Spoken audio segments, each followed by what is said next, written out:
Jambo, hello, bienvenue dans Histoire dévoilée, une émission où nous découvrons les faits démontrant que le Seigneur agit encore. Alors aujourd'hui, nous avons un invité très spécial. Il est cinéaste, il est ghostwriter et surtout, on va parler de Act of Faith. Nous allons y revenir. Bonjour Angelo. Bonjour Esther, tu vas bien? Je vais très bien et toi?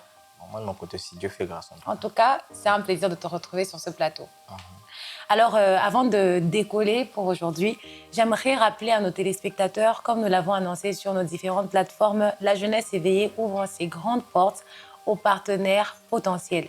Alors, je vous laisse quelques secondes pour suivre la vidéo. Bonjour, ou dirais-je bonsoir pour certains. Je suis Daniel Mobouissa, fondateur de la plateforme Jeunesse éveillée. Alors je suis là pour simplement vous dire une chose, que ça fait maintenant 3 ans que nous servons les Seigneurs. 3 ans que nous faisons des vidéos qui vous aident à comprendre l'importance d'être jeune, d'être chrétien, d'avoir un impact sur la société. 3 ans que nous organisons des activités qui bénissent des centaines de personnes. 3 ans où nous faisons des vidéos presque au quotidien qui touchent des milliers de personnes. Je ne suis pas là pour vous exposer nos faits passés, mais je suis là pour vous parler d'un projet à venir que nous avons. Car oui, la jeunesse éveillée a de l'ambition. Car oui, la jeunesse éveillée a un rêve. La jeunesse éveillée a un rêve, celui d'avoir un studio professionnel où il ne fera pas simplement que dispenser des vidéos, mais il dispensera la qualité, car nous croyons que notre Jésus est un Dieu de qualité. La jeunesse éveillée a un rêve, pas seulement de dispenser des vidéos, mais aussi de vous recevoir, d'écouter vos histoires afin de les partager au monde entier. Parce que oui, les hommes doivent savoir que Jésus agit encore. Vous savez, ça fait maintenant 3 ans que nous évoluons à fond propre, ou dirais-je, à fond d'équipe restreinte. Mais nous croyons que la vision, elle est bien plus grande. Elle ne se limite pas simplement qu'à nous. Voilà pourquoi nous voulons en fait ouvrir nos portes à toutes ces personnes qui aimeraient mettre de leur argent afin d'amener cette œuvre à aller bien plus loin. On a reçu des personnes qui voulaient nous aider à gauche et à droite. Mais pourquoi ne pas devenir maintenant des partenaires officiels de la jeunesse éveillée? Vous pouvez être une personne, une institution, mais vous voulez voir l'œuvre de Dieu évoluer. Faites-nous confiance parce que nous voulons aussi que l'œuvre évolue avec. Il y a des jeunes qui ont besoin d'entendre parler de Dieu. Nous voulons que l'œuvre puisse aller loin afin de toucher les nations qui nous entourent. Parce que écoutez, vous avez vu comment nous avons commencé à travailler avec les moyens de bord, du début jusqu'à maintenant. Et j'aimerais vous assurer qu'avec votre argent, avec votre apport, nous pouvons encore faire bien plus que cela. Pourquoi ne pas rêver grand? Pourquoi ne pas nous soutenir pour la gloire de Dieu? Si cet appel te touche, t'interpelle, c'est que tu es peut-être un potentiel partenaire de la jeunesse éveillée. Alors n'hésite surtout pas à nous contacter. Alors vous allez voir des numéros apparaître là en dessous de l'écran. N'hésitez surtout pas à les écrire. Et nous croyons qu'avec cela, nous saurons l'utiliser d'une manière efficace pour la gloire de notre Dieu. Que Dieu vous bénisse abondamment et que Dieu bénisse la jeunesse éveillée. Nous voici de retour. Alors pour aujourd'hui, comme je le disais, nous avons un invité très spécial que nous avons d'ailleurs présenté plus tôt. Avant de commencer, Angèle, j'aimerais quand même savoir plus sur Act of Faith. Est-ce un label, une maison de production? C'est un peu flou. Déjà, merci pour la présentation, je suis très ému. Je dirais que Act of Faith, c'est plus un collectif. Ok. Un collectif musical de base. On est juste les artistes assez développés, en fait. Parce que dire que Act of Faith fait un label, ça revient à faire beaucoup de choses. La production musicale, comment est-ce que les artistes doivent se comporter, le média. De base, Act of Faith, c'est plus un collectif qui gère la façon dont on doit se développer. Ok. C'est un peu ça. Ah, on n'est pas encore un label, mais par la grâce de Dieu, ça va arriver. Amen. En tout cas, nous le croyons parce qu'en tout cas, nous admirons le travail qui est fait. C'est très bien. Merci c'est très beaucoup, bien. N'oubliez pas surtout de vous abonner. Hein. C'est sur Instagram, YouTube aussi. YouTube. Donc voilà, tout est là. Tous les détails sont là. Alors pour aujourd'hui, comme je le disais, nous sommes dans Histoire dévoilée. Oui. Nous voyons un homme, filmmaker, ghostwriter. Il est étudiant à l'université de Niaouz, tout ça là en fait. J'aimerais quand même, ensemble avec les téléspectateurs, connaître ce parcours, cet homme que tu es aujourd'hui, qui a traversé beaucoup d'étapes dans la vie jusque-là. Et d'ailleurs, le parcours continue. Mais voilà, est-ce que tu peux nous dire au moins d'où tu viens, comment tout s'est passé, où tu vas? Donc voilà. Et de base, bon, je me suis déjà présenté. Je m'appelle Ange Angelo. Bon, souvent, les gens me connaissent sous le nom d'Angelo, mais de base, je m'appelle Ange. Donc Angelo, c'est toi-même? Ça dépend. Ok. Je suis choquée parce que je ne le savais pas, en tout cas. Oui, bon. Et puis, il y a plusieurs qui vont l'apprendre au travers de la vidéo. Exactement. Je m'appelle Ange Bodiena. Ok. Je suis issu d'une famille de plusieurs enfants, dont je suis le cadet. Exactement. Et de base, toute l'histoire commence peut-être bien à à dire que je suis issu d'une famille chrétienne. Mais bon, lorsque j'ai dit chrétienne, c'était plus de la religiosité qu'autre chose. On ne pratiquait pratiquement pas. On ne pratiquait pas. Juste voilà, on part juste à l'église. Oui, bon. Et puis c'était forcé. C'était forcé. Parce que moi de base, je n'aimais pas tout ce qui était prière. Je me sentais peut-être pas à ma place. Celle notre mère qui est vraiment était là à prier, à chercher Dieu constamment. Mais tout ce qui est peut-être mon frère. Bon, mon père, lui, c'était un catholique. Il priait à sa manière. Ma mère, c'était une personne qui... Bon, c'est une personne qui a constamment prié pour nous et tout. Et je me rappelle, à l'époque où j'avais 6 ans ou 5 ans, la première expérience spirituelle était que l'un de mes frères, il était en train d'étudier au salon. Il étudiait, il a entendu comme si quelqu'un essayait de marcher vers lui dans le noir. Ah, il n'a pas compris, il s'est dit, mais qu'est-ce qui se passe? Là, c'était tu avais quel âge? J'avais pratiquement 5 ans à l'époque. 5 ans. 5 ou 6 ans, je crois bien. C'est vraiment tout petit. Oui, 5 ou 6 ans. Il était peut-être bien bon. Je ne sais pas moi comment dire ça, il était oppressé, mais c'était quand même compliqué et tout. Il s'est dit peut-être bien que c'était un chat et voilà. Exactement, oui. Il est en train de la chambre. Les petits derniers dormaient. Les petits derniers, en l'occurrence, c'est moi. Oui. Et puis les petits derniers, tellement qu'il était genre, bon, j'étais en train de dormir. Je me rappelle que je dormais. Mais le matin, il m'a dit, lorsque je suis entré dans la chambre, j'étais surpris en train de dire sorcier, sorcier. Tu l'as dit 2 fois. Je me je ne savais pas. Et puis, je suis parti auprès de ma mère. J'ai dit, maman, tu vois, mon frère a dit qu'il est en train de réviser hier, il est entré dans la chambre. Je lui ai dit sorcier, sorcier 2 fois. Déjà, une femme de prière, elle a compris, elle a commencé à déclarer, elle a dit des choses. Les mamans encore. Elle a déclaré, elle a dit des choses. Je ne comprenais pratiquement pas. Je me disais, bon, voilà, ce sont des choses que je ne comprends pas. Pour moi, c'était de la prémonition. Même mon père m'a dit ça, oh non, les sorciers n'existaient pas et tout. Ouais. Bon, c'était passé. Et arrivé peut-être bien à 9 ans, j'ai commencé à comprendre certaines choses. Spirituelles? Spirituelles, bon, tant spirituelles que physiques. Je connaissais certaines choses. On avait l'habitude d'aller jouer chez les voisins. Il y avait certains grands frères, bon, ils étaient déjà peut-être bien âgés. Il y a l'un qui avait 16 ans et l'autre 17 ans. Ils avaient des téléphones. Et dans les téléphones, il y avait quoi? Les films pornographiques. Comment est-ce que tu peux montrer un film pornographique à un enfant de 9 ans? De base, c'est l'abus, en fait. Exactement, oui. C'est vraiment de l'abus. Et les parents n'en savaient rien du tout. Je ne pouvais même pas dire, parce que, connaissant mes frères, mon père et ma mère, ça va être compliqué. Compliqué, je n'ai rien dit. Mais bon, ça a ouvert des portes, ça a ouvert des brèches, en fait. Exactement. À l'âge de 13 ans, j'en consommais régulièrement dans des cybercafés. Donc, lorsque j'avais les temps, je ne pouvais peut-être plus me retenir et tout. À 13 ans, seulement que j'étais turbulent, j'ai sorti trop. Les parents se sont dit que non, cet enfant, on doit l'envoyer à l'internat. Pensant que non, ça allait peut-être bien me recadrer et tout, adoucir ma tempérance. C'était compliqué. Arrivé à l'internat, il n'y avait plus pire que moi. Je croyais que j'étais le seul. Parce qu'on dirait que c'est là qu'on envoie tous ces enfants-là qui rendent la vie difficile à leurs parents. En tout cas, l'internat est connu pour ça. Oui. Moi, je me disais, moi là, il n'y a pas plus que moi. J'étais turbulent, je me battais. Bon, fumais, pas peut-être bien, mais à l'âge de 13 ans, je buvais déjà et tout. Je buvais déjà à l'âge de 13 ans. Waouh. Arrivé à l'internat, déjà à l'internat, il y a ce qu'on appelle le bisoutage. Lorsque tu arrives, on doit te bisouter. Bon, je vais m'expliquer. Merci. Du genre que le soir où tu arrives, on te demande si tu as l'argent. Donc tu dois tout donner. Tes vêtements, tu dois tout donner. Déjà, me connaissant moi, je suis une personne qui est très têtue. Je ne voulais carrément pas. Le premier jour, je me suis battu. Le premier jour, je me suis battu. Au moins là, c'était pour la bonne cause, je peux le dire. Ah, c'était pour la bonne cause, mais ils allaient tout me remettre ça et tout. Exactement.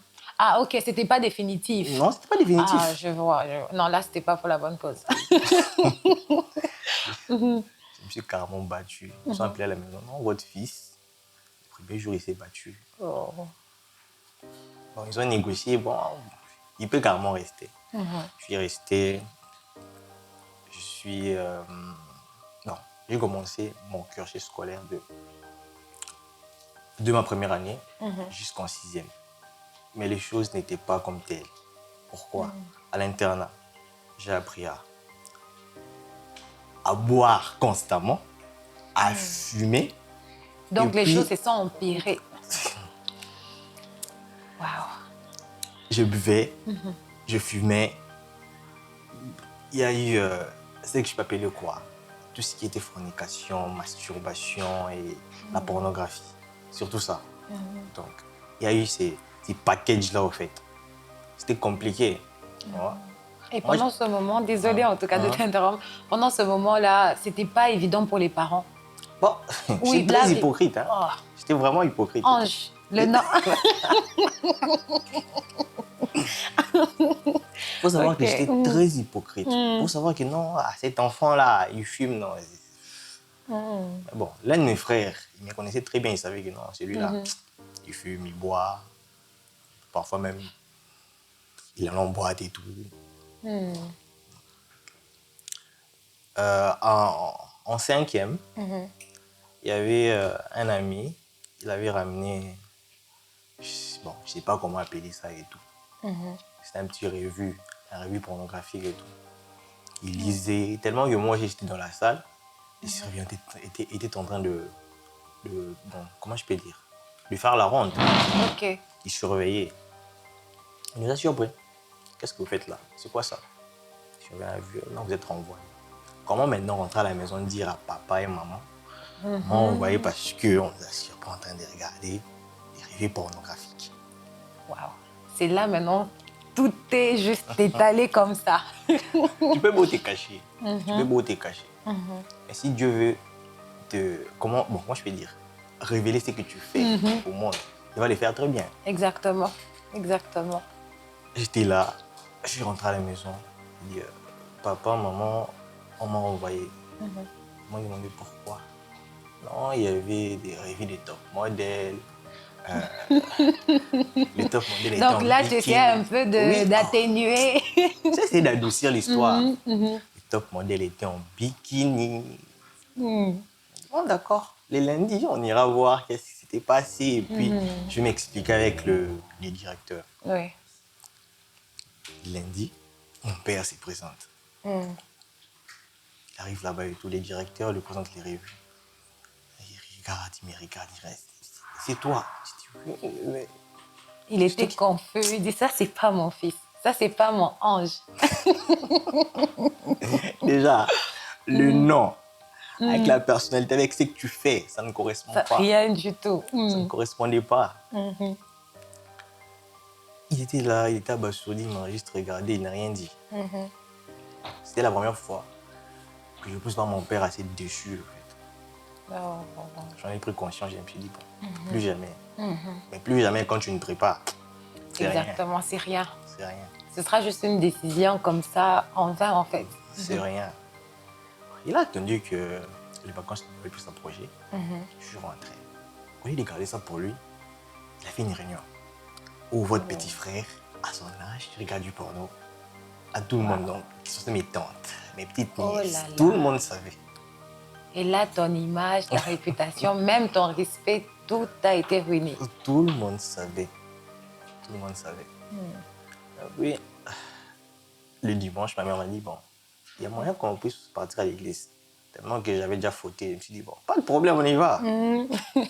Arrivé à l'église, le pasteur a commencé à prêcher.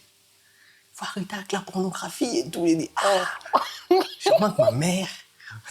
Il est parti dire ça au pasteur. Oh là là. Maman, est-ce que tu as dit ça au pasteur? Non.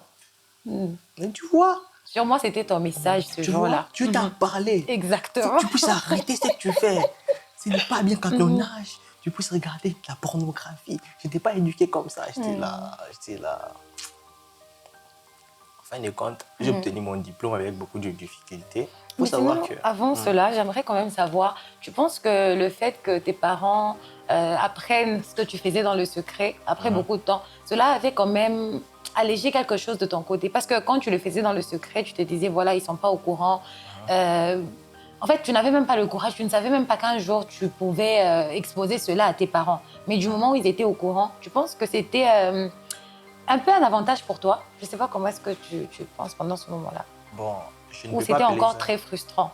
Je ne peux pas appeler ça avantage. Parce que quiconque le fait en secret, il ne veut pas que tout le monde puisse savoir quand même. Oui. C'est un peu ça. Mais quelque part, ça m'a permis de prendre conscience que c'était pas bien. Ok. C'était pas bien. Mais je l'ai redit encore, lorsque tu n'y pries pas, tu vas toujours retomber sur tes vieilles travers. Exactement. Et c'est ce qui s'est passé. J'ai obtenu mon diplôme et tout. Tu n'es pas à l'internat. Donc il y a un laisser-aller. Tu as 19 ans, tu es un grand garçon et tout.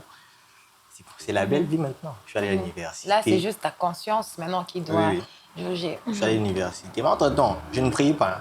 Ok. Je ne priais pas. Mais je savais que il y avait cette graine que ma mère avait sémée en moi.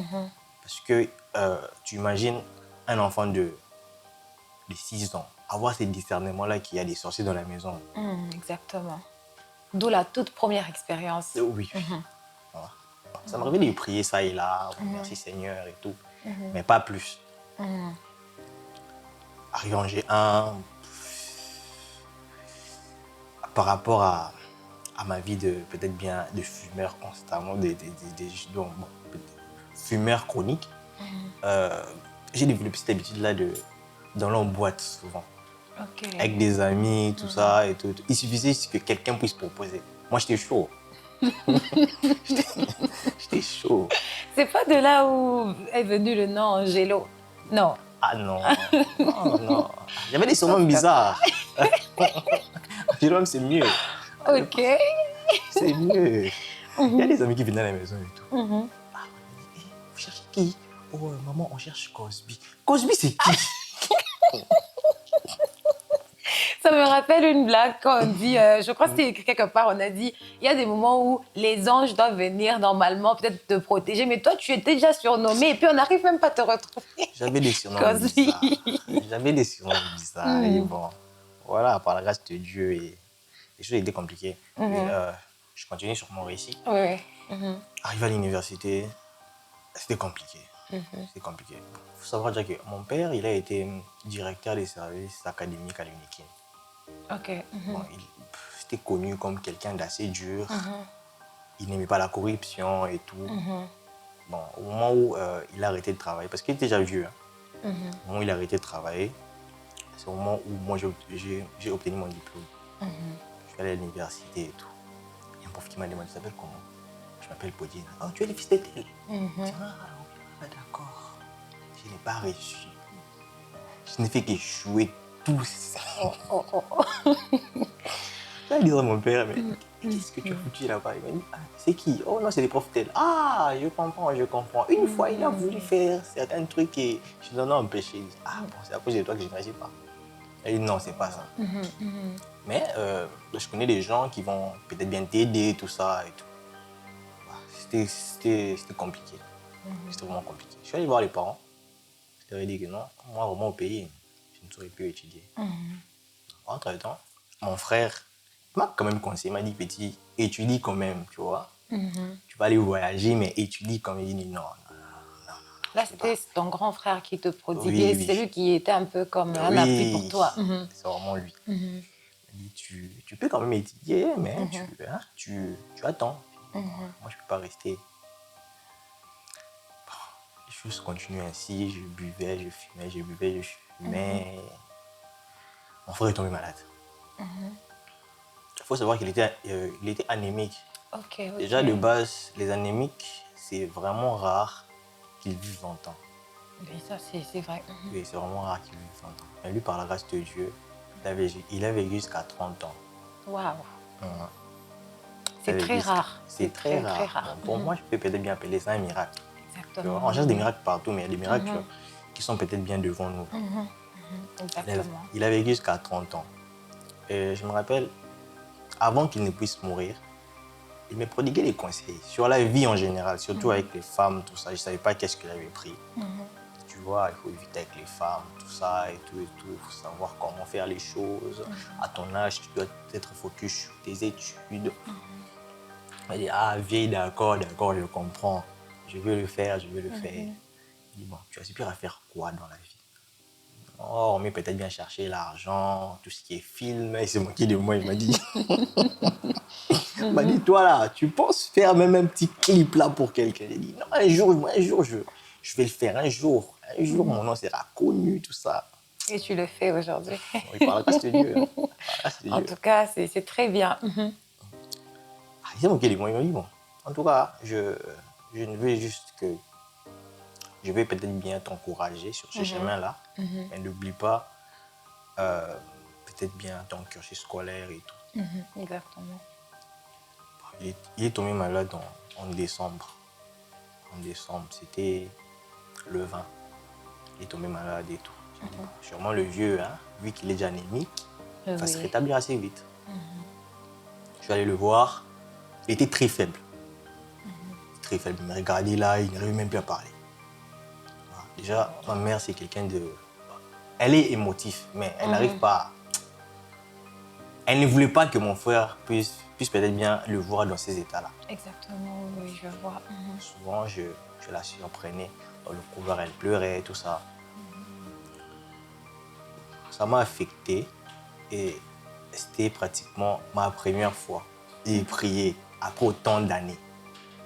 Je suis allé dans la chambre, je commençais à prier. Seigneur, si tu guéris mon frère, je te jure que j'arrête la fumette, j'arrête les femmes, j'arrête tout ce qui est pornographie, j'arrête.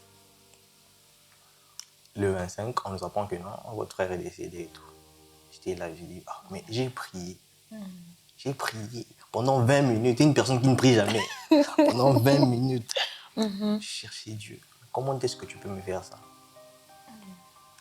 Sur le coup, il n'a pas répondu. Il n'a pas répondu. Mais bon, pour moi, je savais que c'était pour un but. Exactement. Mon frère est décédé, il y a eu les obsèques, on a pleuré et tout. Après, bon, vu que mes démarches avaient déjà commencé pour Chypre, on a recommencé ces processus-là.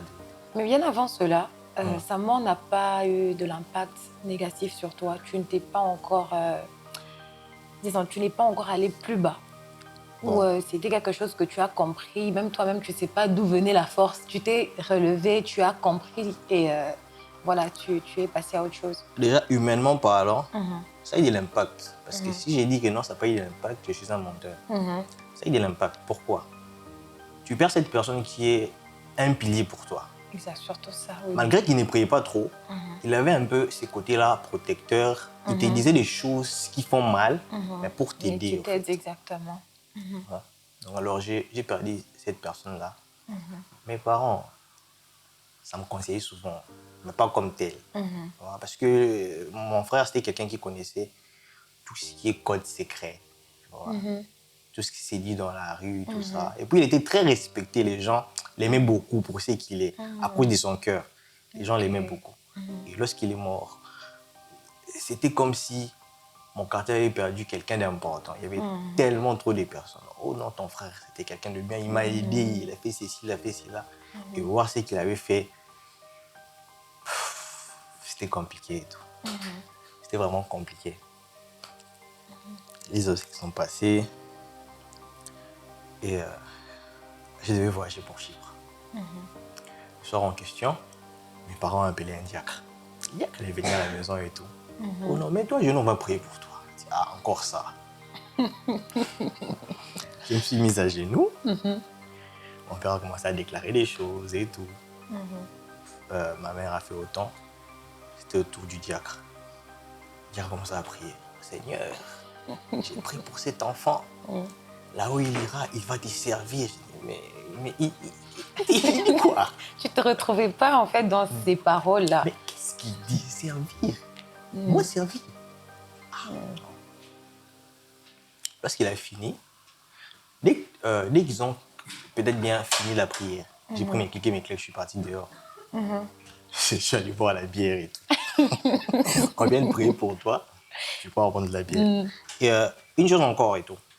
Déjà, ce qu'il faut savoir, c'est pendant tout ce temps, bon, nous sommes une famille, on a été une famille assez aisée. J'ai peut-être pas grandi dans l'opulence, mais il y avait tout ce qu'un enfant pouvait désirer. Et puis du jour au lendemain, je voyais les choses dégringoler. Ok. Voilà. Déjà, avec l'orgueil que j'étais, hein, que j'avais à l'époque, là, je disais non, là c'est chaud. Oh. Je me suis mise en couple. Bon, déjà, la chose que tu dois savoir, c'est quoi? Bon, la façon dont moi, on m'a éduqué, on m'a toujours dit par les parents, un homme, ça respecte les femmes. Un homme, il faut vraiment être une personne assez romantique, hein, prendre soin de la femme. Et c'est pas faux, hein? Oui, c'est pas faux, mais Pourquoi il y a beaucoup d'hésitation? je vais continuer. Merci. Je vais continuer mon récit. Ça dépend. Lorsque tu dis qu'il faut être comme ça, ça dépend de quel type de femme et quel type de personne qui est devant toi, en fait. Et la personne qui était devant moi, c'était une personne qui... Bon, tout ça, elle s'en foutait carrément. Tu vois? Pour elle, c'était de la faiblesse. Oh. Pour elle, c'était de la faiblesse.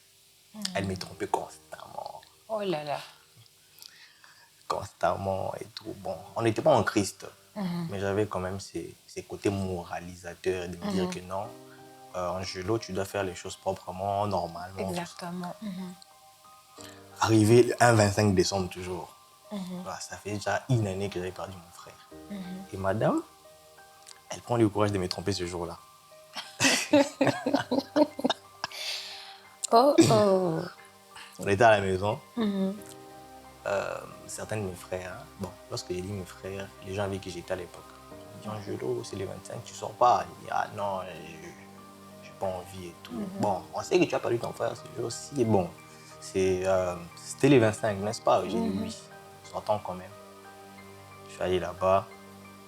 Déjà en sortant, je l'avais appelé. Tu es où? Non, je suis à la maison, tout ça. Tu vas là-bas, tu te trouves là-bas. Mais qu'est-ce que tu fais ici? Oh, c'est ma vie, laisse-moi tranquille, tout ça.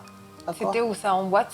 C'était en boîte précisément à Lyon. Je ne sais plus où, mais précisément Mais à Lyon. Angelo, disons, tu n'avais pas le réflexe d'arrêter la relation parce qu'il y a eu l'infidélité, disons, t'as trompé quand même plusieurs fois. Et avec tout ce qui se passait, en fait, ça t'a pas donné une raison Déjà, d'arrêter cette relation. L'infidélité, c'était les gens qui me disaient ça. Non, cette fille-là, ce n'est pas une bonne fille pour toi, tu vois. J'étais trop têtu. Ça est mal avec moi. Je suis trop têtu, souvent en fait. Et je laissé un peu la main dans le sac.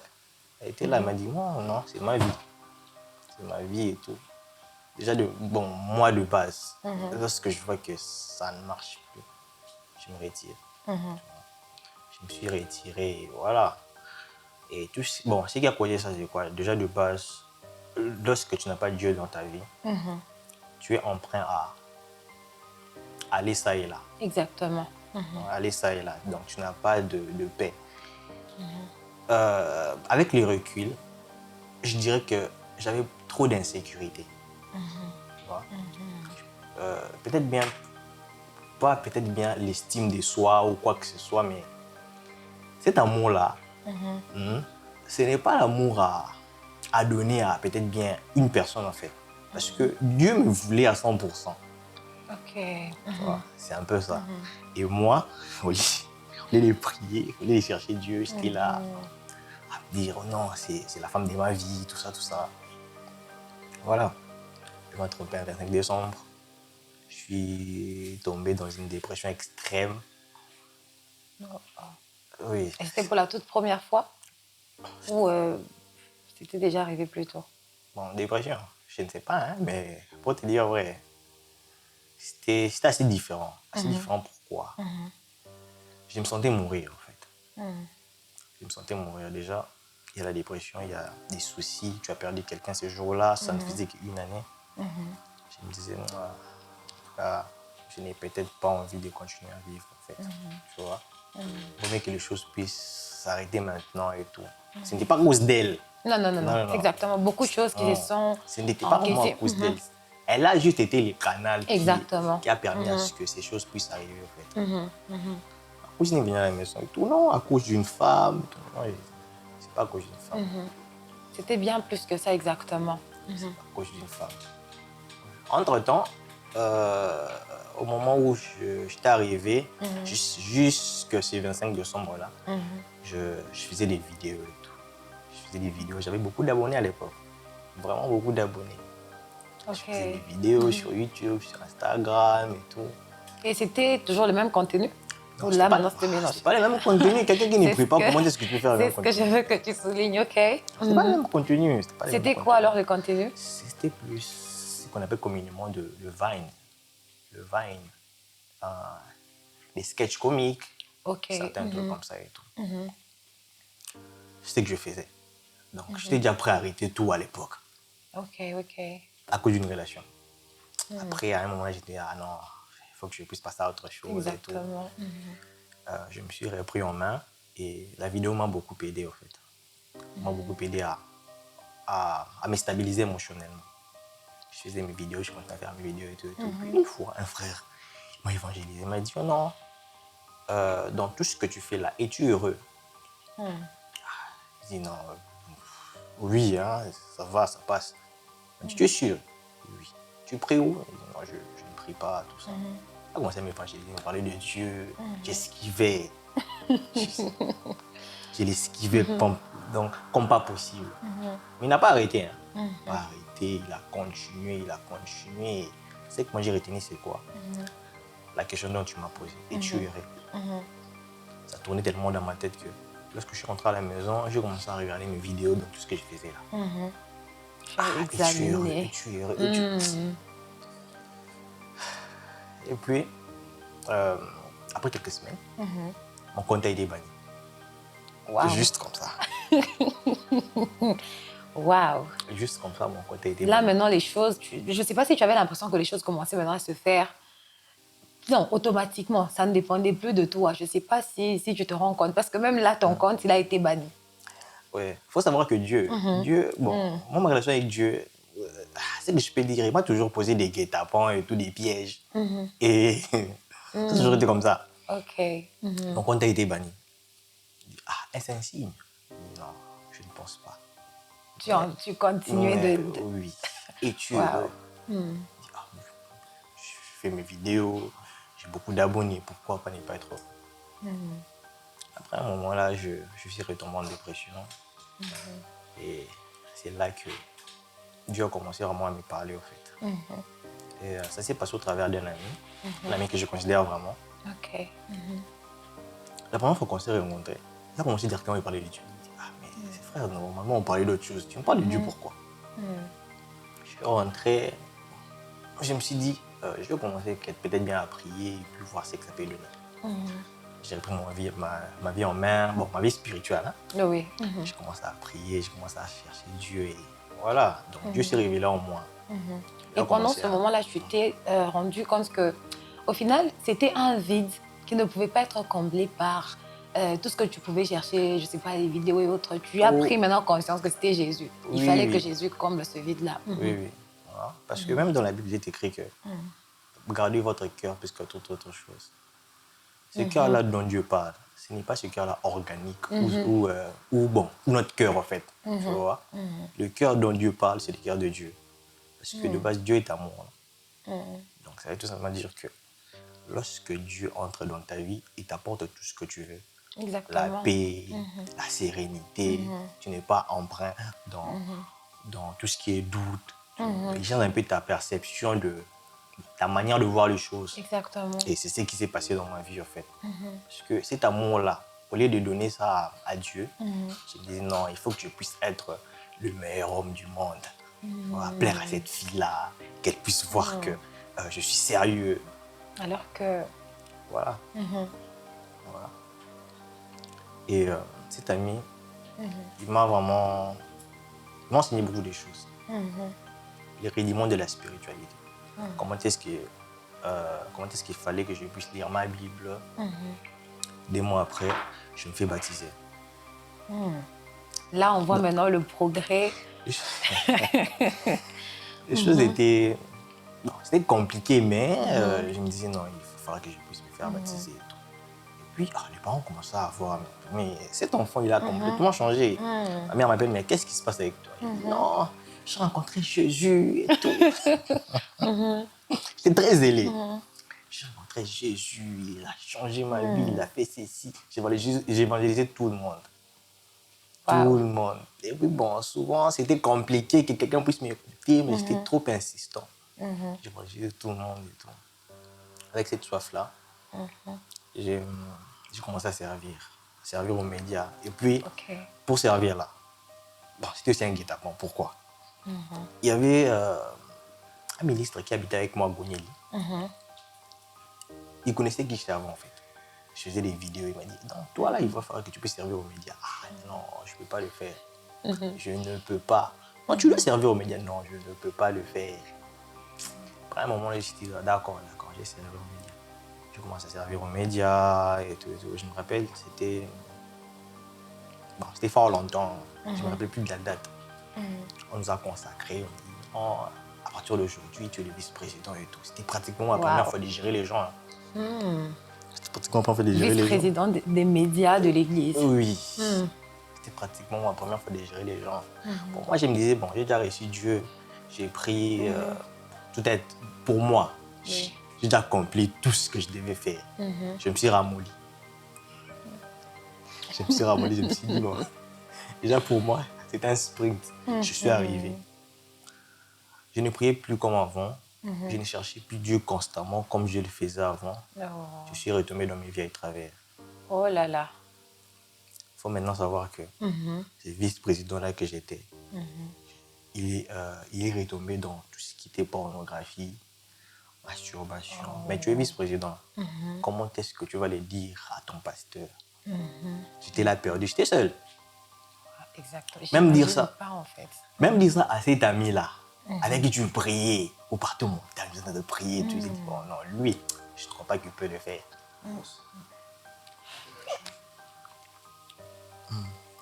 Un vice-président qui était retombé dans tout ce qui était choses illicites. Les vieilles habitudes. Oui. Tout ce qui était choses illicites, mais bon, déjà, j'étais quand même retombé, mais j'avais ces lignes-là de me dire que oui, ça va aller. Au lieu de partir, peut-être bien dire ça peut-être bien à un responsable, à mon pasteur à l'époque. Déjà, mon pasteur à l'époque, c'était quelqu'un de... C'était vraiment comme un grand frère. Oui, mais m'adresser à lui, je me disais, ah non, ici, il va être dessus, tu vois. Et puis, le diable était là, à me chuchoter. Ah, tu vois comment est-ce que ton père, à l'époque, était dessus par rapport à la pornographie. C'est comme ça que ton pasteur sera dessus aussi. Je dis, ah non, je ne peux pas. Ça m'a pris une année. Wow. Une année. Je priais, j'ai retombé. Pourquoi? À cause du titre. À cause de l'approbation, à cause de tout ce que j'ai reflété au fait. Pendant que dans le secret, les choses étaient compliquées. Exactement. J'ai prié. Ça m'arrivait je suis dans le service, je prends une photo, je pleure. Oh là là. C'est très rare de voir un photographe à l'église pleurer, prier. Tomber. Mais j'étais l'exception, en fait. Je priais, je pleurais. Puis je me suis dit, bon, trop c'est trop. Je dois arrêter. Je suis allé voir le pasteur. Au lieu de dire la vérité, non, papa, vous savez, j'ai trop de responsabilités. Il y a les études. Il y a peut-être bien mes trucs des vidéos, tout ça. Ce serait mieux que je puisse peut-être bien arrêter un moment. Je n'ai plus être vice-président et tout, mettre une autre personne. Il m'a dit, bon, d'accord. Mais tu seras secrétaire. La présidente de mon département m'a appelé. Mais qu'est-ce qui se passe avec toi? Déjà avec elle aussi. Ah, c'était compliqué. C'est vraiment quelqu'un qui m'a beaucoup soutenu, en fait. Je ne savais pas si elle savait. Mais le pasteur savait que celui-là, il allait être problème d'ordre spirituel. Ça m'a complètement pris une année avant que je puisse ouvrir les yeux. Et il y a certaines délivrances qui viennent peut-être bien par des prières intenses, en fait. Et j'ai vraiment eu le temps de prier seul. De chercher Dieu constamment dans les secrets seuls. Vraiment, il a quand même permis à ce que certaines choses puissent stopper, au fait. Et lorsque j'ai vu que non, les choses étaient vraiment normales, j'ai appelé le frère avec qui je priais souvent. Tu sais, il y a une année passée, j'étais dans tout ce qui était mauvaise chose, l'impudicité, tout ça. Tu sais, il m'a dit, pourquoi pas? Tu avais dit depuis longtemps. J'ai dit, non, tu vois, et tout, un vice-président, donc toi là, tu t'occupes de tes titres. Exactement. Pendant que ta vie est en danger. Maintenant, c'est fini. Déjà, le fait que je puisse te lui parler, tu vois, te le dire, ça veut tout simplement dire que je suis passé à touche. Tu es sûr? Il dit oui. Mais, on va avoir un pasteur ou un ministre et tout, adresse-toi. Ah, frère. Non. Mais c'est déjà passé, va voir le pasteur. J'ai quand même pris mon courage à deux mains, j'en ai parlé à un ministre. Non, je fais ça à 13 ans. Et, oui, à 13 ans, il y a ici, là et tout. Bon, d'accord. On a quand même prié, et voilà. Juste pour te dire que ça a été un parcours et les choses ne sont pas peut-être bien finies. C'est Dieu-là qui a accompagné depuis mes 5 ans jusqu'à maintenant. Il va continuer à faire grâce. Amen. Il va vraiment faire grâce et tout. Amen. C'était un peu l'histoire d'un Dieu. Non, ange. Ange. En tout cas, là, on peut dire ange, au vrai sens du mot. Non, en tout cas, c'est vraiment très, très édifiant. On voit un parcours rempli de beaucoup de challenges par rapport à l'entourage, par rapport à... Donc, beaucoup, en fait, il y a eu ton image face aux parents. Dans toutes ces histoires, en fait, c'était beaucoup de choses mélangées, mais quand même, tu as pu te relever. Tu as pu choisir le bon chemin, le chemin qui est vrai, le chemin qui est Jésus. Et c'est ça la base, en tout cas. Je bénis Dieu pour la personne, la vraie version de toi, qui est en Jésus d'ailleurs. Je bénis le Seigneur pour cela. Alors, très chers téléspectateurs, merci de nous avoir suivis. Nous vous encourageons à cliquer sur la cloche de notification qui est juste en bas de votre écran pour ne pas manquer nos programmes. Nous vous disons ciao.